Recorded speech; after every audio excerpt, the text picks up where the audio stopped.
கேழ்வரகு மாவு வச்சு ஒரு இனிப்படை பண்ண போகிறேன். எப்படி பண்ணலான்னு பார்க்கலாம் வாங்க. ஃபஸ்ட்டு தேங்காய் துருவிட்டு வந்துக்கலாம். இந்த பவுலில் ஒரு பவுல் மாவு எடுத்திருக்கேன், ஒரு பவுல் வெள்ளம் எடுத்திருக்கேன். லைட்டாக பாவு காய்ச்சி எடுத்துகிட்டு வந்துக்கலாம். தண்ணி ஒரு 1/4 டம்ளருக்குள்ளே தண்ணி ஊற்றுங்க. நல்லா பாகாகிற வரலையும் வேண்டாம், வெள்ளம் கரைஞ்சால் போதும். மாவில் ஊற்றி பிசைஞ்சுக்கலாம். ஒரு சிட்டிகை சால்ட்டு, 1/4 ஸ்பூன் ஏலக்காய் தூள், ஒரு முடி அளவு தேங்காய் துருவி வச்சுருக்கேன், போட்டுக்கலாம். வெள்ளம் கரைச்சி வந்தாச்சு, வடிகட்டி ஊற்றிக்கலாம். கையில் பிசைஞ்சு சூட்டோட சுட்டுரும். கரண்டில் பிசைஞ்சிட்டு அப்புறம் கையில் பிசைஞ்சிக்கலாம். ஆற விட்டி ஒரு ஸ்பூன் நெய் விட்டு நல்லா பிசைஞ்சிக்கலாம். அடை தட்டுறதுக்கு ஒரு ஸ்பூன் நெய் விட்டுக்கலாம். அடை தட்டிக்கலாம்.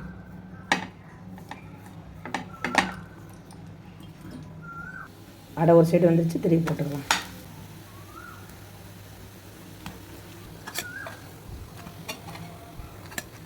அடை ரெடி ஆகிடுச்சு. பசங்களுக்கு செஞ்சோட ரொம்ப ஹெல்த்தியானது, உடம்பு ஆரோக்கியமானது. ட்ரை பண்ணி பாருங்கள். வாங்க சாப்பிட்லாம்.